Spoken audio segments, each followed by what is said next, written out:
শিল্পী নির্জনাকে এবারে যিনি সাথে ভাববাণী পরিবেশন করবেন কবির সরকার।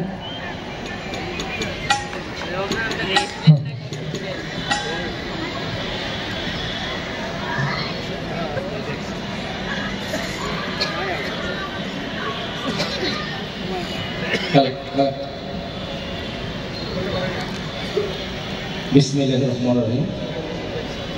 জাতি ধর্ম নির্বিশেষে সারা বাংলাদেশের নাগরিকদেরকে জানাচ্ছি ভক্তিপূর্ণ সালাম। আসসালামু আলাইকুম ওয়া রাহমাতুল্লাহি ওয়া বারাকাতুহু।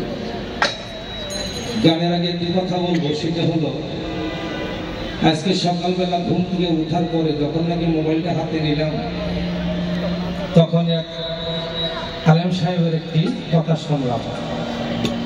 যারা নাকি ভিক্ষাবৃত্তি করে, এই ভিক্ষা করা নাকি নির্লজ্জ কাজ।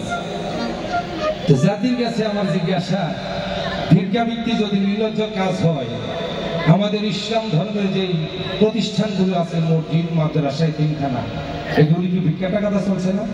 না মিথ্যা কথা? যদি আমরা টাকা না দিতাম, আমরা সাহায্য না করি সমাজের লোক, তাহলে তো এগুলি চলবে না।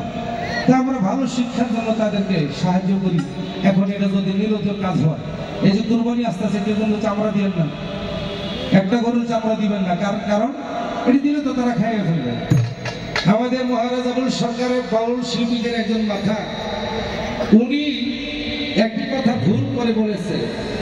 ভুল হইতে পারে, আমরা যারা পালা গান করি, বিভিন্ন পালা নিয়ে গান করি, ওদিনই পালাটা ছিল জীব পরম পালা। গান গাওয়ার আগে অভিনয় ক্ষেত্রে ধারাবাহিক পালা মোতাবেক জীব পরম পালা, তো উনি বলেছিল যে জীব পরম মানে পরম মানে আল্লাহ, আল্লাহর বান্দার কোনো পালা চলে না। তারপরে আমরা অভিনয় ক্ষেত্রে এটা করি।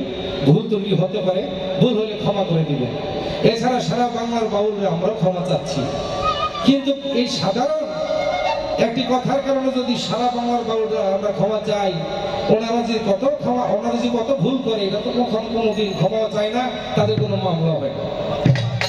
কারণটা কি? তো ক্ষমা যদি কোনো কেউ ভুল করে থাকে আল্লাহকে নিয়ে, আমার রাসূলকে নিয়ে, তাহলে ক্ষমা চাওয়ার একমাত্র হলো আল্লাহর কাছে। আল্লাহ ক্ষমা করুন, আমাদের আল্লাহ ক্ষমা করবে। তো এখন বিষয়টা হচ্ছে, ওদিকে যাব না। আমরা আজকে এখানে সবাই একসাথে জমা হয়েছি ঢাকা কেন্দ্রীয় শহীদ মিনার, শুধু সে আমাদের বাউল শিল্পী আবুল সরকারের মুক্তির দাবিতে। আমরা এটাই কাম্য, আমাদের এটাই চাওয়া পাওয়া আমাদের। তা আপনারা সবাই দেশবাসী যারা বাউল প্রেমী, তরিকতের ভাই বোনেরা, বিভিন্ন তরিকার লোক যারা, যদি আমরা বাউল না থাকি, বাংলাদেশের সংস্কৃতি, প্রত্যেকটা রাষ্ট্রীয় কিন্তু একটা সংস্কৃতি আছে, একটা খেলা আছে, একটা ফুল আছে, একটি ফল আছে, একটি মাছ আছে। তদ্রূপ বাংলাদেশের ঐতিহ্য হলো আমাদের বাউল সংস্কৃতি। যদি বাউল সংস্কৃতি আজ থেকে আমার জন্মের বহুত আগে এই বাউল সঙ্গীত করে আসছে, এখন যদি এটা বন্ধ করার কোনো চক্র থাকে, বন্ধ করার সিস্টেম থাকে বা বন্ধ করতে চান, তাহলে এটা সম্ভব না। কারণ এটা কোনো ইসলামিক কান্ট্রি না, এটা হলো গণতন্ত্রের দেশ। এই গণতান্ত্রিক দেশের ভিতরে সমস্ত লোক, হিন্দু, মুসলিম, বৌদ্ধ, খ্রিস্টান, সবাই যার যার ধর্ম মত, যার যার ব্যক্তিগত মত প্রকাশ করতেই পারে, এটা স্বাভাবিক। তো আমি সাধারণ যারা নাকি বাঙালি ভাই বোনেরা, হিন্দু, মুসলিম, বৌদ্ধ, খ্রিস্টান, জাতি ধর্ম নির্বিশেষে বলছি, আপনারা সবাই সে আমাদের সাথে আমাদের মহারাজ আবুল সরকারের মুক্তি আমরা কামনা করছি। এই জন্যই আমাদের এত আন্দোলন, এত কিছু। তাই আমরা বাউলরা মায়ের খাইতে পারি, আমরা কখনো কাউকে আঘাত করতে পারি না। কেন পারি না? আমরা বাউল। তাই আমার অনুরোধ, আপনারা সবাই আবুল সরকারের জন্য একটু কামনা করবেন, আপনারা একটু দোয়া করবেন, সে যেন অতি শীঘ্রে আমাদের মাঝে ফিরে আসেন। বাংলাদেশ সরকারের কাছে অনুরোধ, আমরা শুনতে পেয়েছি বাংলাদেশ স্বাধীন হয়েছে। এই কি স্বাধীনের সিস্টেমে বাবা? যদি বাংলাদেশ স্বাধীন হয়, তাহলে আমরা এই যে জাতি ধর্ম নির্বিশেষে, এই যে আমরা আবুল সরকারের এই এত শুভাকাঙ্ক্ষী লোক, আমরা বাউল সবাই মিলে আমরা আবুল সরকারের মুক্তি চাই। মুক্তির দাবিতে আমাদের এই আজকের আয়োজন। সবাই দোয়া করবেন। ধন্যবাদ।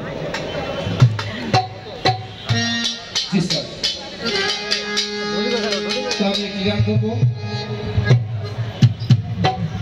সেই গানটি আমার দয়াল নবীকে উদ্দেশ্য করে। যে নবীকে সৃষ্টি না করলে আল্লাহ পাক এই 18,000 মাখলুকাত কিছু সৃষ্টি করতেন না।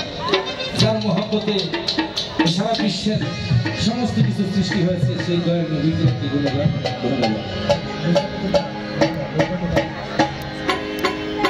সাহারাতে ফুটিল ফুল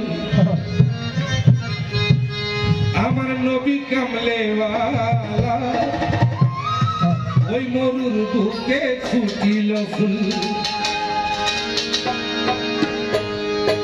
মরুর বুকে ফুটিল ফুল নবী কামলে ভালা সাহারাতে ফুটি ফাটা নবী কামলে ভালা সাহারাতে ফুটিল ফুল ফুলের গন্ধে মনানন্দে প্রেম মাতুয়ালা সাহারাতে ফুটিল ফুল নবী কামলে আলা সাহারাতে ফুটিল ফুল নবী কামলে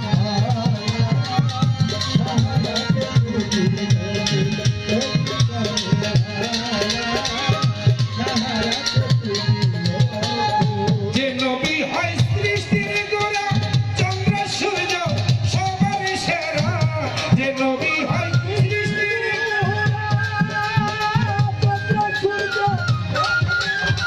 যে নবী হয় সৃষ্টির গোড়া চন্দ্র সূর্য সবার সেরা যত জিন ইনসানের ফেরেশতারা